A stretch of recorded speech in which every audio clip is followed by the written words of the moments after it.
Oh, good evening, fellow explorers. How are you this evening? Mr. Dingle, how are you? Oh, wonderful, wonderful. Excited to be with you tonight. Yeah, we got a good one, I think. I Oh, hope. yeah. I always hope, but usually ends up being good. So, I know that is true. We're always hoping, and every time we get together, man, it's just spectacular. yeah, it's like I want, like my subconscious wants to throw the kibosh on it before it starts, and it's like, did I get enough stuff? Did I get enough interesting stuff? Hmm. It's like, yeah, I did. We always do. So I know it's good. you It's always have plenty of information, man. It's from different sides. yeah, I got to cut back some I, days. I know you have so much stuff. Is like, and that's why it's good that we carry it on to different other nights. Yep. Denise, hello, Denise. How you Denise, how doing? are you? Good, good, Welcome good. everybody who is on now. And as you can see by the title, we're going to be diving a little bit into the mysteries of ancient Egypt. Hmm. And Egypt is like everything we've talked about on all these shows, with exception of maybe one. They're all subjects that are just so deep, so broad, so like you could take weeks to sit there and just discuss it. But Yeah. so we're gonna talk about some things that maybe aren't as common, maybe haven't seen on the typical History Channel or the typical, Ancient Aliens or whatever, and Hmm. delve into the biblical side of it too, because Egypt played a huge role in the early, especially with Moses, and it just played a big role back in the day, as we like to say. Right. And oh, Becky, good evening, Becky. How are you? Becky, Florida. Florida is in the house. Yes, this the constitutional state. Yeah, there you go. Oh yeah. You guys are beating out Texas, man. You guys are like lighting it I up right know, now. right? I'm Yeah, almost tempted to go move to Florida right now.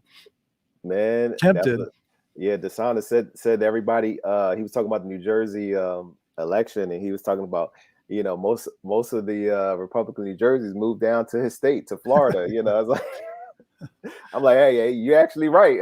I have a lot of friends that left Jersey and went down to Florida. So Well, yeah. I mean, my folks live down there. They moved down right after I graduated high school, and they've been down there since. And yeah.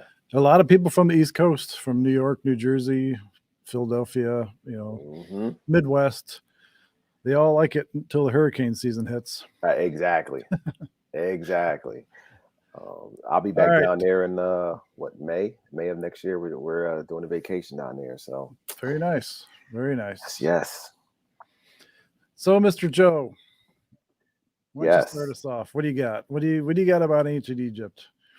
man. Well, the first time Egypt is talked about, that I know of in the scriptures, is actually in Genesis chapter 10, verse 13, and it's just kind of going down uh, the whole line of, you had Nimrod and um, Sheba and the sons of Ham, starting from Noah, and it kind of names everyone.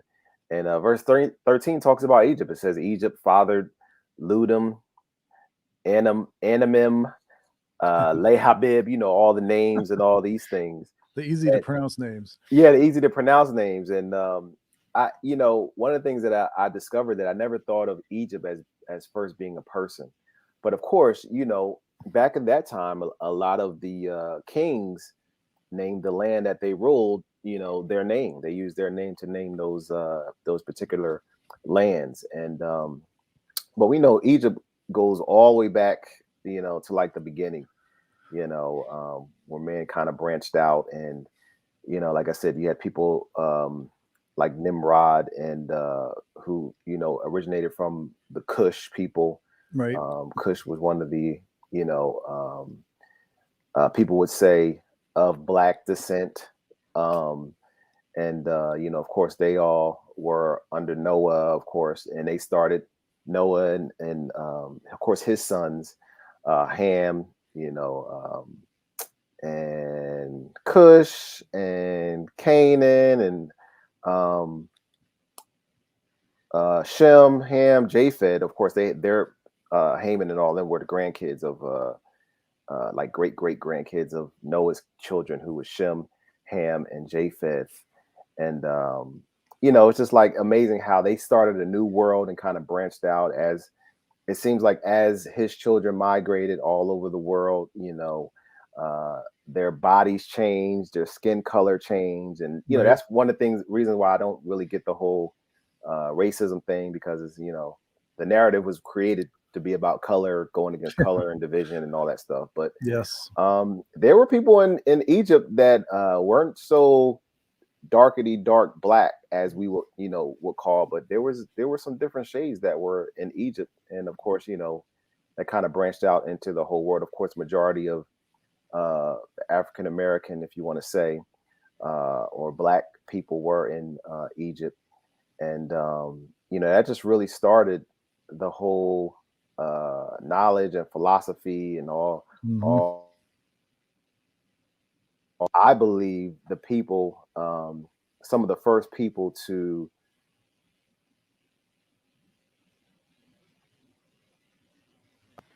galactics, what we would call galactics, or uh, I would say heavenly beings. Mhm. Um, some fallen angels, of course, where they were able to get technology, knowledge of different things, and that's where we begin to talk about like the pyramids and the different Mhm. artifacts and things that were found in Egypt.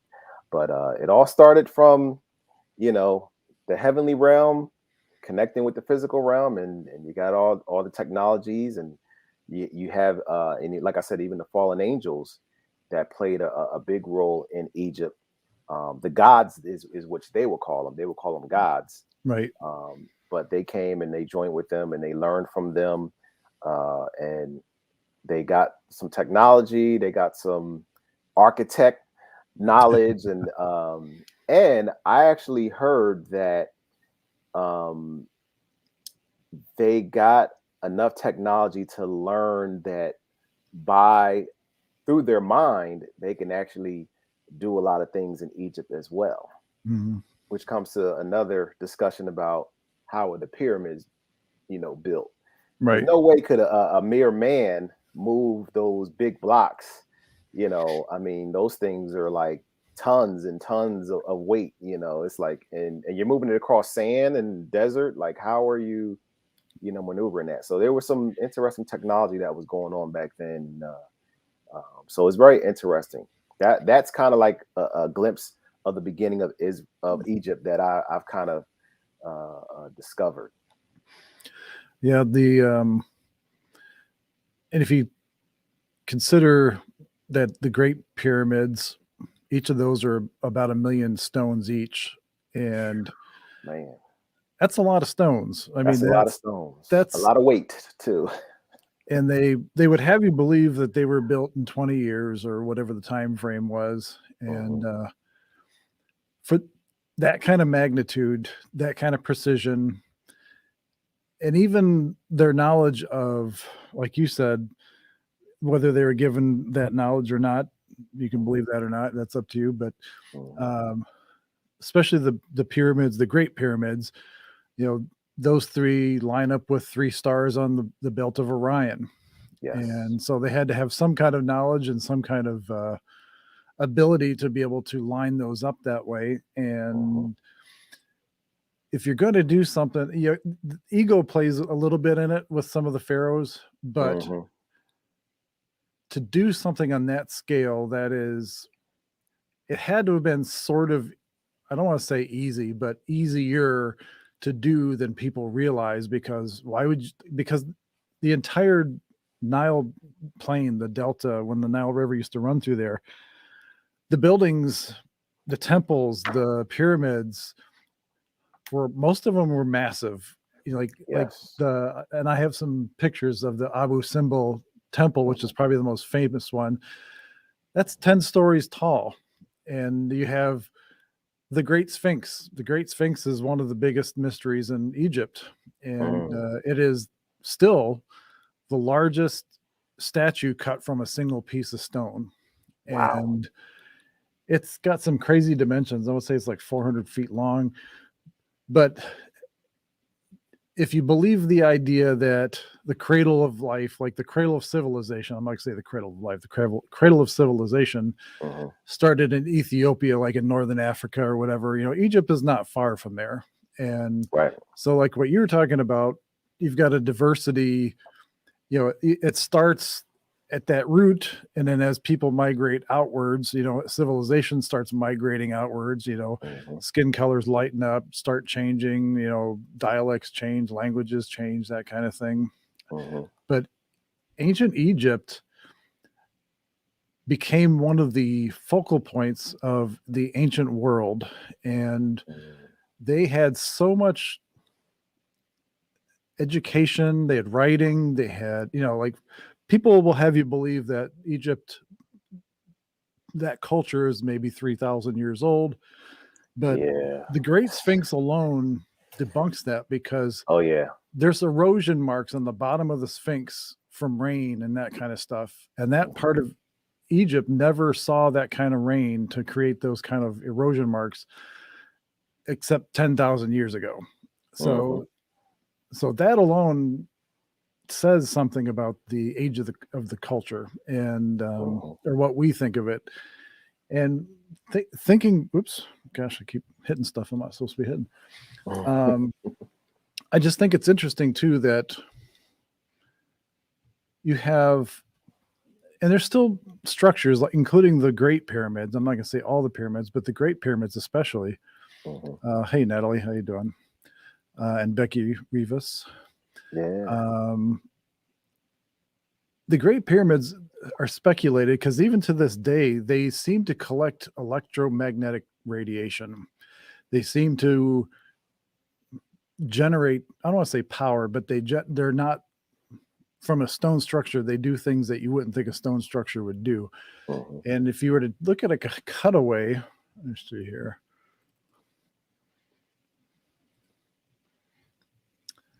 You've got this large basin at the bottom here, and it's speculated because the Nile River the course of the Nile River was different back then than it is today, and this was more of a lush landscape. It wasn't a desert. So the idea was, or the theory is, that seawater or salt water, brackish water, whatever, would be somehow brought into this chamber in the bottom, and by means of whatever, there's like several different theories about it, but they all kind of conclude that somehow these were power plants, like these generated power.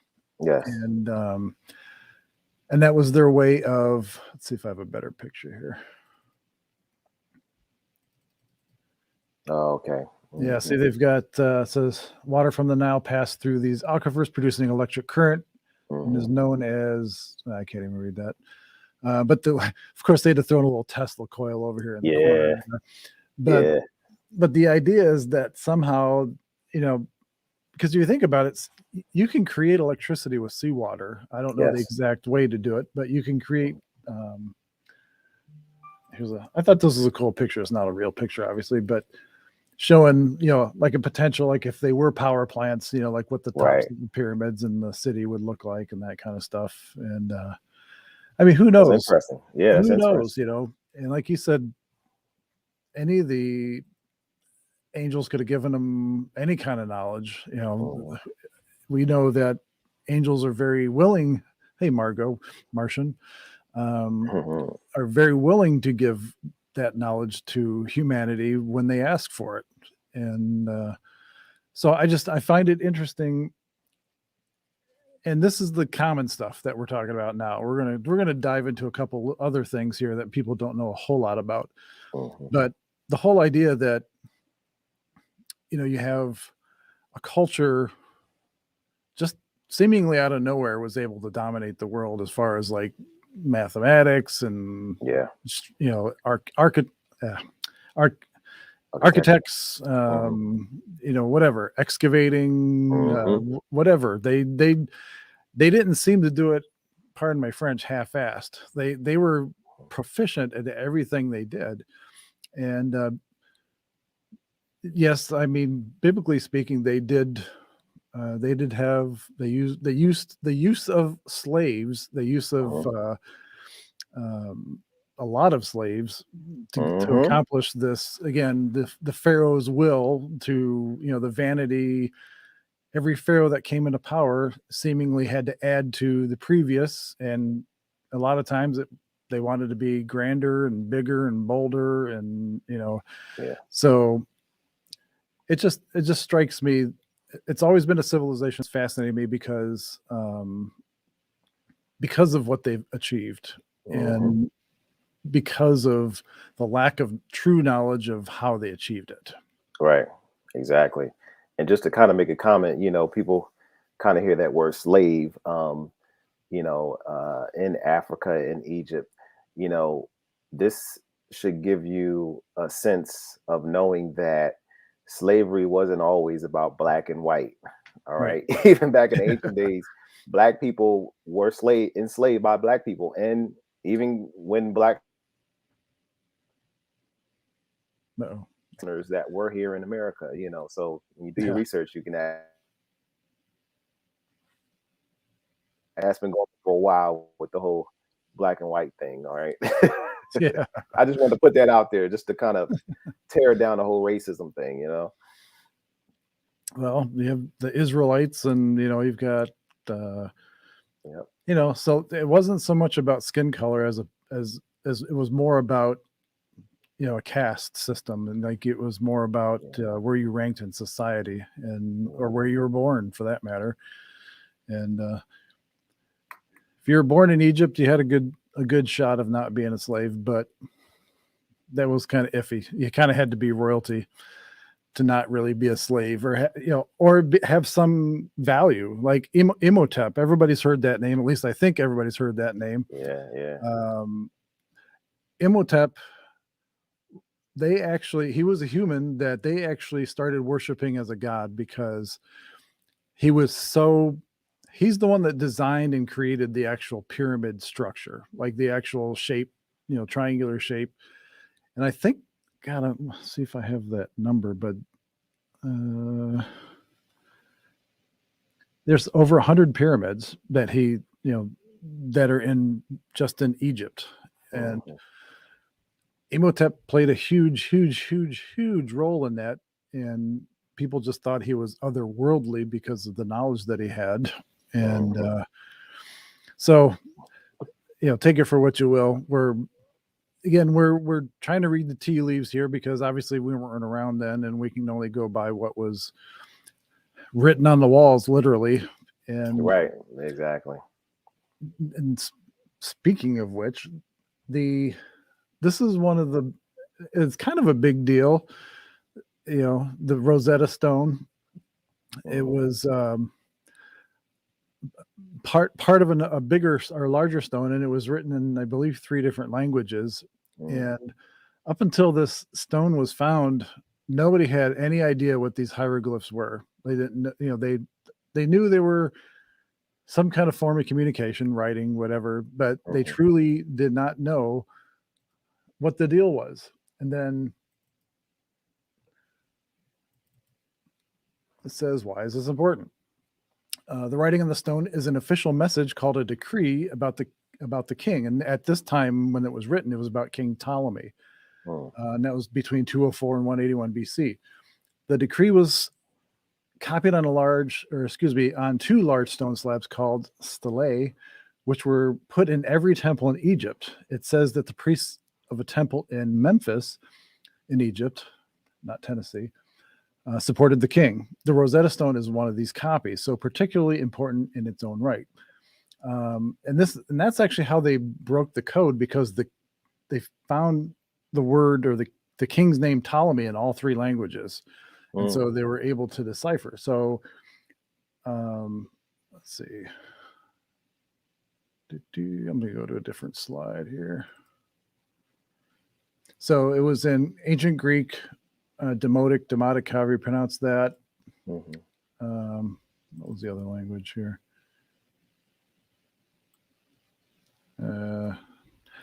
Geez, talk about being prepared. Now Anyway, this is good stuff, man. So far, this is really good. so anyway, when was it found? It was, Really good. let's see, Napoleon campaigned in Egypt from 1798 to 1801 with the intention of dominating the East Mediterranean and threatening the British hold on India. Although accounts of the stone's discovery in July of 1799 are now rather vague, the story most generally accepted is that it was found by accident by soldiers in Napoleon's army. They discovered the Rosetta Stone on 15th of July, 1799, while digging the foundations of an addition to a fort near the town of Rashid, or Rosetta as it's called now, in the Nile Delta. It apparently been built into a very old wall. The officer in charge, Pierre-Francois Bouchard, realized the importance of the discovery. So yeah, Napoleon's defeat, the stone became the property of the British under the terms of the Treaty of Alexandria.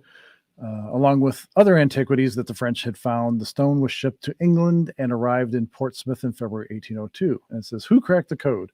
Soon after the end of the 4th century AD, when hieroglyphs had gone out of use, the knowledge of how to read and write them disappeared. In the early years of the 19th century, scholars were able to use the Greek inscription on the stone as the key to decipher them. So Thomas Young, an English physicist, was one of the first to show that some of the hieroglyphs in the Rosetta Stone were wrote the sounds of a royal name, that of Ptolemy. And am I going to go into the letter? And then a French scholar, Jean-Francois, how do you pronounce it, Champollion, then realized that the hieroglyphs recorded the sound of the Egyptian language. This laid the foundation of our knowledge of ancient Egyptian language and culture. He made a crucial step in understanding ancient Egyptian writing when he identified the hieroglyphs that were used to write the name of non-Egyptian rulers. He announced his discovery, which had been based on analysis of the Rosetta Stone and other texts, in the paper at the, whatever, however you pronounce that, at Paris in 1822. The audience included Thomas Young, who was the first one, who was also trying to decipher Egyptian hieroglyphs. So I just think that here, this last part should actually put it in a better perspective. So what does the inscription actually say? The inscription on the Rosetta Stone is a decree passed by a council of priests. It is one of a series that affirmed the royal cult. They use the word cult a lot in Egyptian literature. I don't know why, but they do. Royal cult of the 13-year-old Ptolemy V on his first anniversary of his coronation, which was 196 BC. According to the inscription on the stone, an identical copy of the declaration was to be placed in every sizable temple across Egypt. Whether this happened is unknown, but copies of the same bilingual 3-script decree have now been found and can be seen in other museums. The Rosetta Stone is thus one of many mass-produced stelae designed to widely disseminate an agreement issued by a council of priests in 196 BC. In fact, the text on the stone is a copy of a prototype that was composed by a century earlier in the 3rd century BC. Only the date and the names were changed. So Rosetta Stone's kind of an important deal when it comes to understanding ancient Egypt. You know, you can look at the hieroglyphs and you kind of get an idea maybe of what they're trying to say, but once you figure out the language, then it just becomes alive. Like you can now you know the culture, now you know what they were doing, and now you know how they worshipped and how they, what kind of deities they worshipped, what kind of, day-to-day life that they had, and what their societal structure looked like and that kind of thing. And bam, just open that wide open. But still, even with that, there's still so much mystery. Yes. Yeah. And the hieroglyphs only tell part of the story. And it's there's so many different opinions about a lot of different things when it comes to ancient Egypt. But again, and Joe has said this many times, we've got a kind of an interesting period where there was kind of a gap in historical knowledge, biblically speaking. And who knows what happened in that period? Who knows what came out of that, and what effect on Earth that it had, what effect on civilization. And so is this, an offspring of that somehow? Is this, and Joe and I have talked about the giants in the past, and Mm-hmm. it makes sense that this culture would be around, to me personally, in that time frame that giants would be around, because again, with these blocks the size that they Yes. were, and to them maybe it was easy, just they're you got these giants working as a workforce, building Mm-hmm. these. I mean, because who knows how smart these giants were? I mean, were they like Dumb and Dumber? I mean, or were they intelligent? Were they easily enslaved? So it's Right. it, a lot of speculation. Yeah, it really is. I mean, and it would make sense that there would be giants that built these pyramids or that were even there during that day. Either that or, like we said, you never know. They could have used some type of technology or had help, angelic help, or knew how to tap in within themselves to be able to do certain abilities to be able to move these type of these blocks. But only revelation would tell, because I think a lot of the things that have been locked up, a lot of the writings, I'm sure they're gonna become unveiled very soon. I think a certain group of people already has Yeah, right. the stuff that has been sealed up for so long, and it's just a matter of time when they will be revealed to the public. And people wonder why it's taking so long. It's because they're like reading everything. They're like, Yeah, it's a look. lot of stuff, man. It's a lot of stuff. I mean, just secrets and things in general that have been locked away for so long by the elites, and just in they talk about the Vatican, and different places. I mean, just the Vatican alone, things that have been locked up, kept away from the public, from people for so long, and it's a lot. So it's probably going to take a whole lot, to get Just through, and little by little to put it out, because yes. I mean, the knowledge has to be incredibly massive. In yeah, addition to all the gold and everything else, all the monetary. I mean, I'm sure there's so much stuff that's just beyond priceless that's oh down yeah, there. oh That's yeah, had been stashed away because we've got some people that decided that humanity doesn't need to know about this stuff, and hmm I always found this is, to me, one of the at the Washington epitome of. Monument there.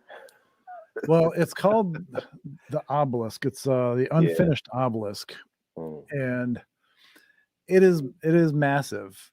And I wanted to show this because it shows that it was made in place, but it was never finished. It was never erected, and it was never stood up. mhm. And it's massive. And And that's in Egypt. yes, and that shows just the ability to be able to do what they do with stone. I mean, because with such perfect flat surfaces, nice, perfect Hmm angles on these.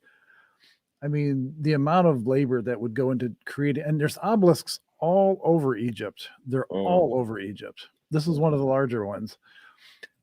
And speaking of stone, this is like Mhm. a perspective of the Sphinx, showing again. This is all carved from one giant stone, like from the hillside, from the whatever where it was created in place. It wasn't moved there. Wow. And again, along the bottom, or the midsection towards the bottom, whatever, there is definite erosion marks, not from sand, but from water. And the only period of time that Egypt had that kind of lushness and rain and whatever was about 10,000 years ago. And it's, I also find, I don't know if anybody's been paying attention, but recently in the news, you've had a couple things happen in Egypt, and they revolve around ancient Egypt and gold. Mm. And let's see, where is it here? They reopened the what's called the Avenue of the Sphinxes. It's like a 1.7-mile long stretch, this causeway, and I believe it connects. Oh gosh, hold on. To the major cities of ancient Egypt, anyway. And I just thought it was odd that that's happening right now. It's and they made it a really grand, like the pharaohs would have done, kind of thing. And this was recent. Yeah, this was like a couple weeks ago. Wow.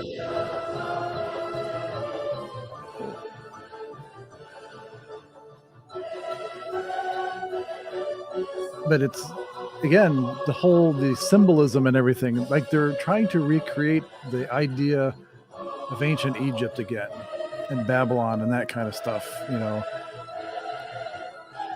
I just thought it was super weird that it's happening right now. Yeah. And there's another. They moved 22 mummies to the Cairo Golden. There's a Cairo Golden Parade. They moved 22 mummies to a new museum in Cairo. And again, all pomp and circumstance.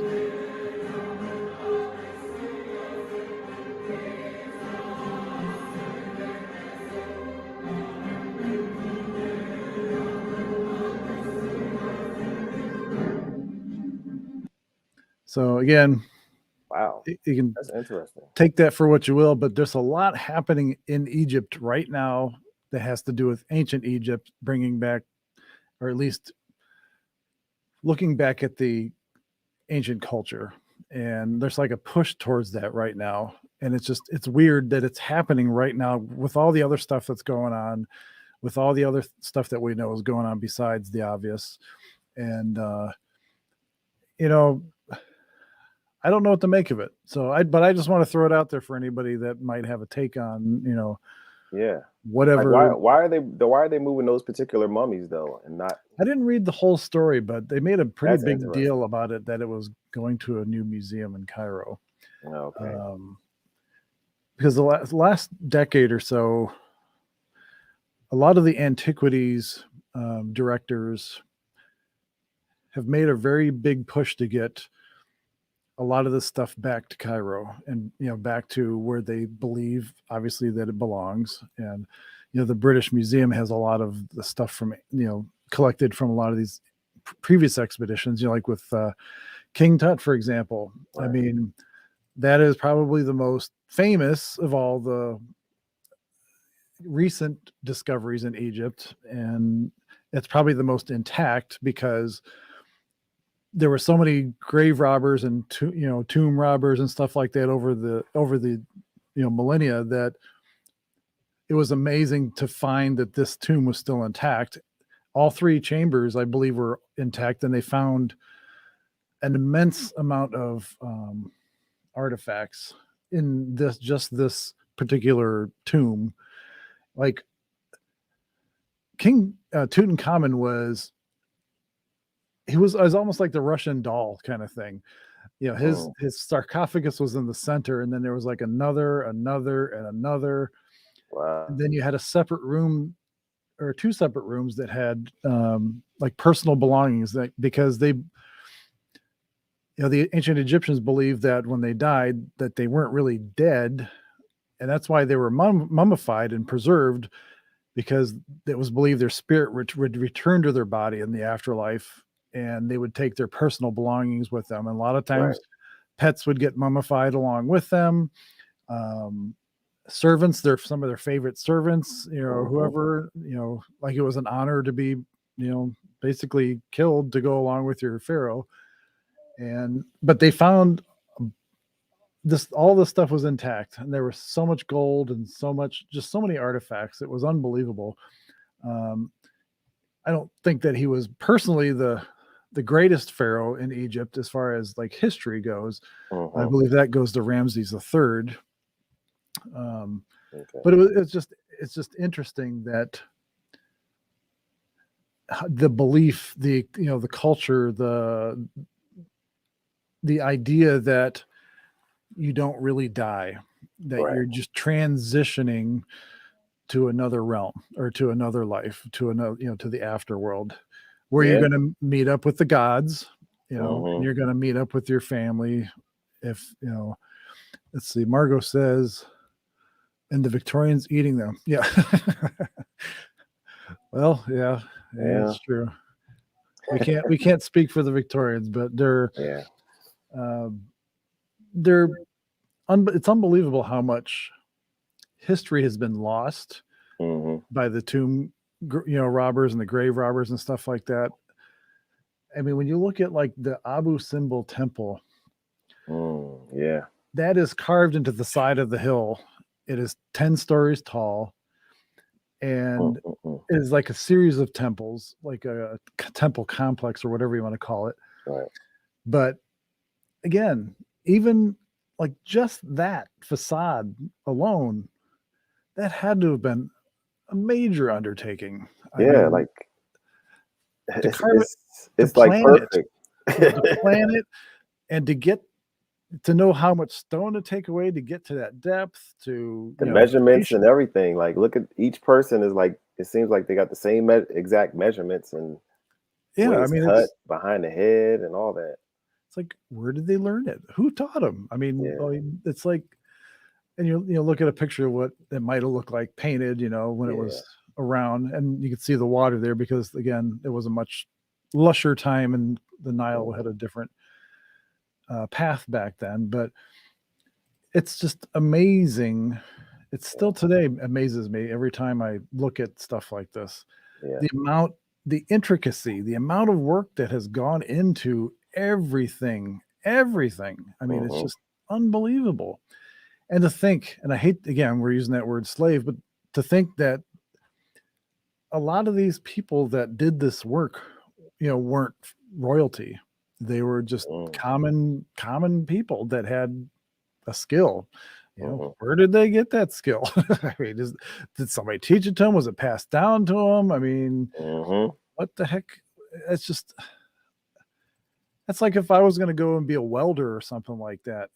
You'd have to go talk to another welder, obviously, to learn how to weld and Right. know where to Exactly. get the equipment, and that kind of stuff. And Right. but it's amazing. It's just amazing to me that, I mean, but their culture, their civilization was focused on that. It was, Yeah. like I said, it was like a vanity and a tribute to the gods, but also a tribute to the pharaoh who was a, a living god Considered to a god. them. Yeah. Yeah. Yeah. Yep. But I mean, That's it's just amazing. that's just amazing to me. Regardless of what they did and what they practiced or Yeah. whatever, it is still an unbelievable feat. Hmm. Even today, it is an unbelievable feat. I mean, you don't see this stuff anywhere. I mean, new creations like this. You don't see cities popping up around the globe Hmm. with stuff like this. I mean, with that kind of, it's just there's Yeah. there's there's And I- something there. There's something to it, yeah. and I'm sure a lot of architects are still studying, trying to figure out how did they do some of this stuff. Like, right. you Well, know, there was an engineer who was a total debunker. Like he didn't like the idea that they had help making some of this stuff, and he just didn't believe any of that. He went out there to debunk whatever, mm, like their tooling process, their machining process, the way they cut stone and that kind of stuff. right, right. And he gets out there, and I don't remember what temple it was in, but there were two large granite, I mean, these were huge, large granite surfaces. Hmm. And he took these instruments and measured them, and he couldn't even see light between the instrument and the rock, meaning it was perfect. Like there was Mm, no flaws. right. So he ended up staying there for like the next 20 years because it blew him away and he couldn't debunk it. And he just kept finding out more and more of how perfect a lot of these buildings were and these Hmm. structures. And, you know, I thought this was interesting too. For any of you that are know what's going on or have an idea what's going on, like Pepe, frogs, anons are Mm, associated with frogs. So I just thought this was interesting because frogs are mentioned quite a bit in the Bible when it comes to hmm. Egypt and the plagues and Yes, that kind of stuff. yes. That's Um, so true. it says frogs seem to have varied meanings. Exodus 8:2. But if you refuse to let them go, behold, I will smite your whole territory with frogs. And that was said to the Pharaoh of Egypt. In Psalm 78:45, he sent among them flies which devoured them and frogs which destroyed them. And Psalms 105:29-30, he stirred their waters into blood and caused their fish to die. Their land swarmed with frogs, even in the chambers of their kings. And the only reason I bring this up is because Delora had said something about a word or something she had about frogs roaring or screaming or something like that. And so I just think it's kind of an interesting period of time, where the frog is symbolizing something, a movement of truth. Yeah. And, and we're talking about Egypt, we're talking about frogs, and we're talking about destruction of the old guard kind of. And, I don't think it's a coincidence, I don't think that there's, I mean, take it for way. We're not trying to make you believe anything. I mean, I think we say that often, but we're not trying to make you believe anything. We're just throwing some things out there to get your maybe head thinking in a different direction that it may not have been in before. But by no means are we trying to, implicate that this is the only way to think about things. And well, frogs are talked about in Revelations as well. Are they really? And Revelations 16:13, and it says, and I saw coming out of the mouth of the dragon and out of the mouth of the beast and out of the mouth of the false prophet 3 unclean spirits like frogs. Verse 14 says, verse 14 says this, for they are demonic spirits performing signs who go abroad to the kings of the whole world to assemble them for battle on the great day of God the Almighty. Huh. So it's very interesting. That's interesting. So people, just something about frogs and this time period, I'm telling you, it is biblical. We say that a lot, and it kind of sounds cliche after a while, but it is. I mean, there's too many coincidences for it not to be what it is. And I just think, and of course with Egypt, you think about mummies. Everybody thinks about mummies. You got the Hollywood mummies. You've got the origin of the curse of the mummy, which looking back on it, when some of these old couple 1,000-year-old chambers were opened for the first time and air was exposed, they're breathing in whatever mold spores and whatever from that time period. So some of these people, I'm sure they went crazy because this mold ate their brain or something, or and but you got the curse of the mummy because you're not supposed to open the tomb, and now it's a curse on the land and all that stuff. And there was speaking of pharaohs and their belongings, this is the what is this one called? It's a specific, I think it's called Pharaoh something. Let's see. No, Khufu ship. That's what it is. This was a totally seaworthy ship, whatever you want to call it, that was buried in place. Like it was I can't remember how big the site was, but they actually built this site in that area that was supposed to go into the afterlife with this particular pharaoh.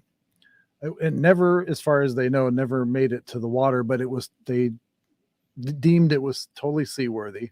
And it is still to this day the oldest intact ship. Like it is like totally intact.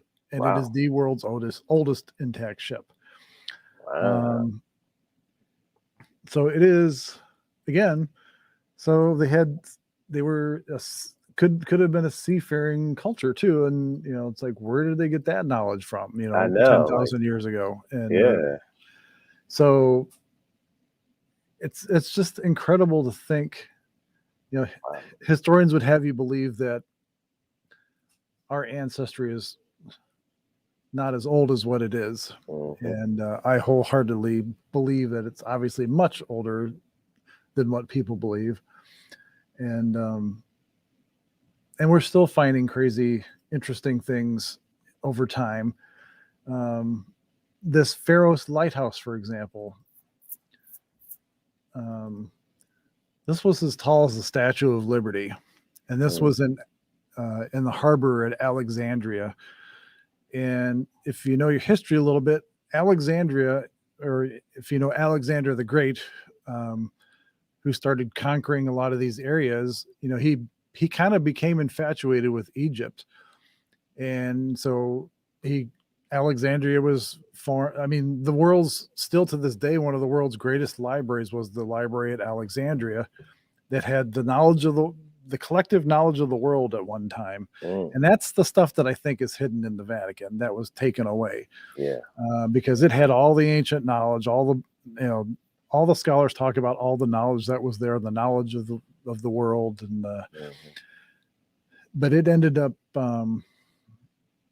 and actually the ships, anybody sailing in the ocean could see this for like 100 miles away.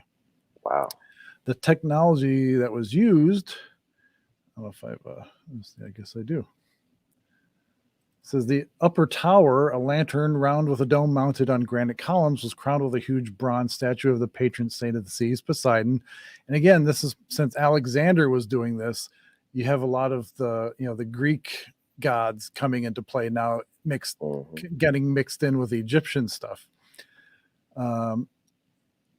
Let's see. And at the top of the third tower, charcoal glowed in a voluminous bronze bowl, the reflection of which, using a complex system of mirrors, indicated the location of the harbor for 100 miles. So even that was like, who thought of this? I mean, it's like, I think about myself, even in living in current times, if I were just out and about having like a lunch or something like that, I'm either just not of the right DNA material or whatever, but somebody had to think this up. Like, right. And it's not like some guy having a grilled cheese sandwich thought of this, Right. Just like, this is some sophisticated stuff. Oh yeah. Brilliance, man. It's brilliant. And it ended up collapsing in a earthquake. Let's see here.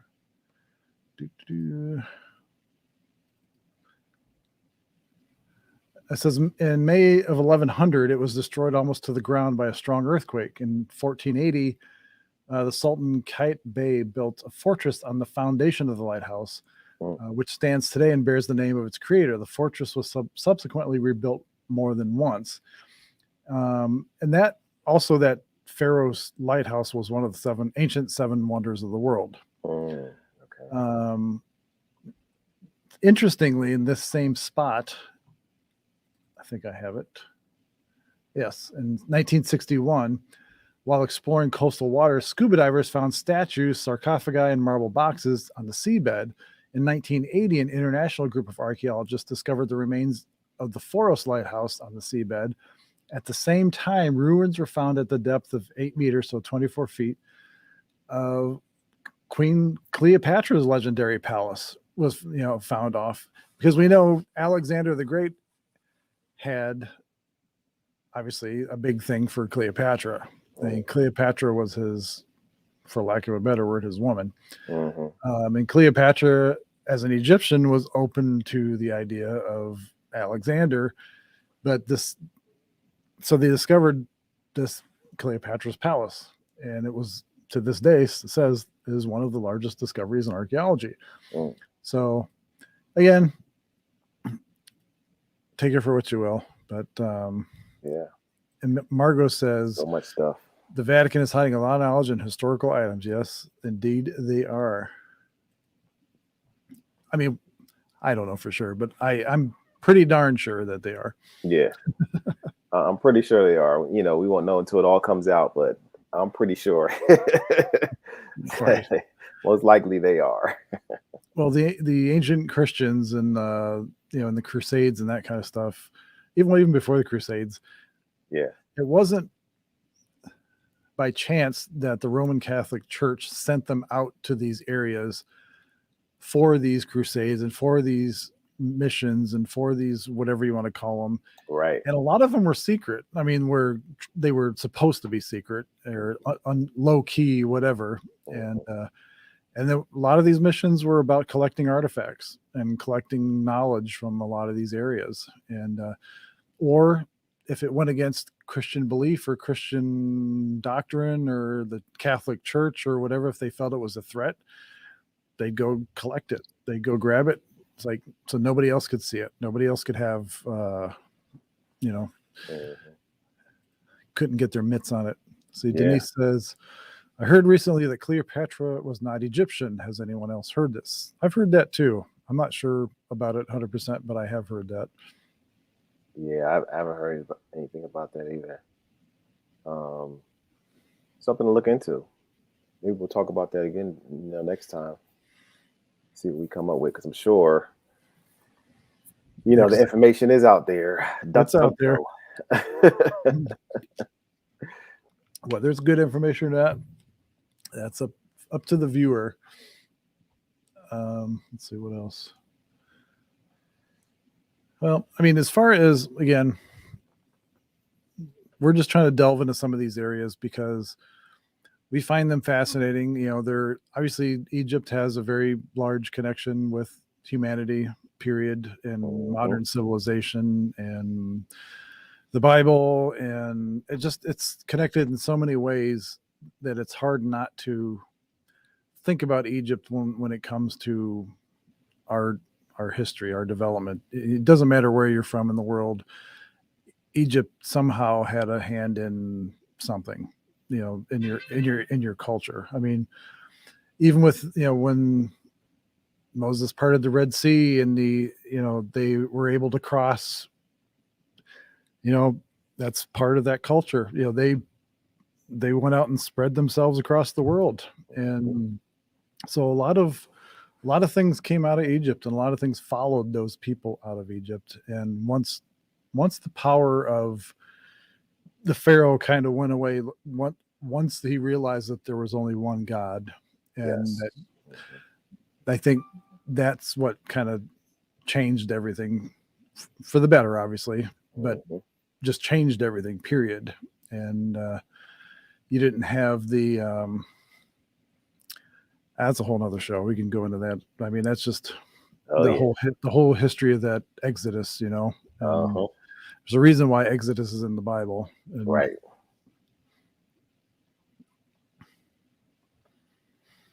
So, as far as, do you guys have any questions or anything? We still got a few minutes here. You got anything besides Cleopatra's heritage, or because that I don't know right off the top of my head.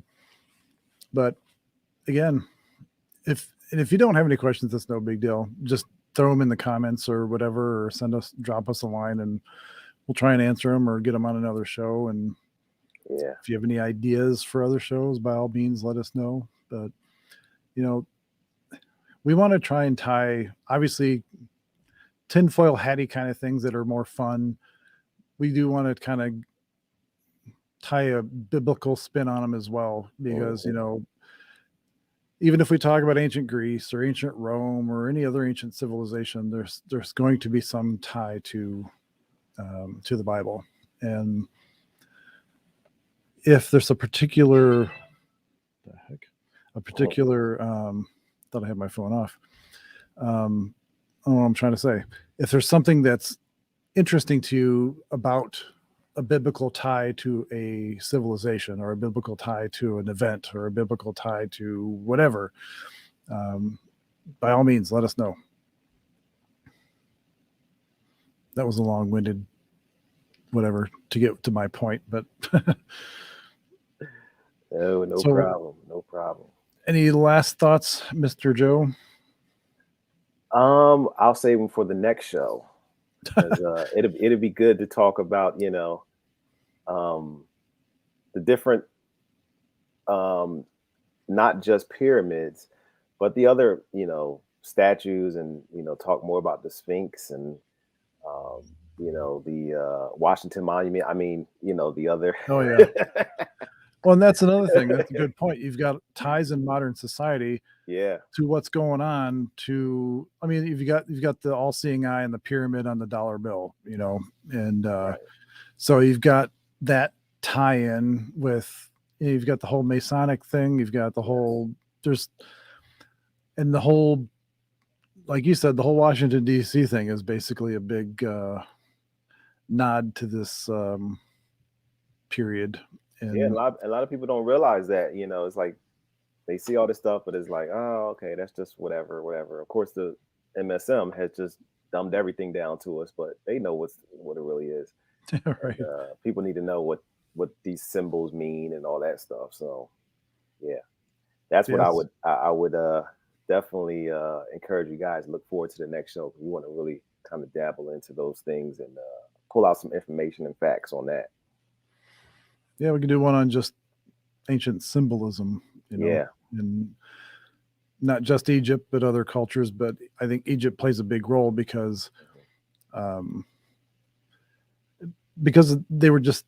I mean, if you think about the whole tie to gold and the wealth and that kind of stuff, Yes. the Yes. ancient Egyptians considered gold um, the skin of the gods, like the skin of the whatever you want to call it. There's a specific term for it, but there's a reason why they covered everything in gold, and it had to do with the gods. And so when you see like pharaohs, images of pharaohs and that kind of stuff, they're always in gold. If they had good standing, if they were they weren't trying to be murdered by their people, um, they were always clad in gold. Any image of them. Mm-hmm. So Yep. yeah, there's all kinds of stuff we can talk about. Mm-hmm. Let's see. Margot says, I remember watching a documentary when I was younger on the History Channel. They were recreating what Cleopatra may have looked like using DNA and bone structure. Yeah, I saw that same thing. That was pretty cool. Julie says, great show, guys.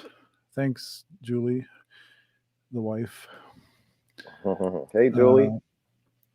This is Denise says, what I read is she was Greek. It's interesting. That's very well could be. I know her Because father. I believe her father was Greek. I don't think the whole family was Egyptian. Yeah. Natalie says, why not do a whole show on DC monuments and what they stand for? Yeah, hey, that's a good idea. That's a good one. That's a really. I don't mind getting kicked off of YouTube.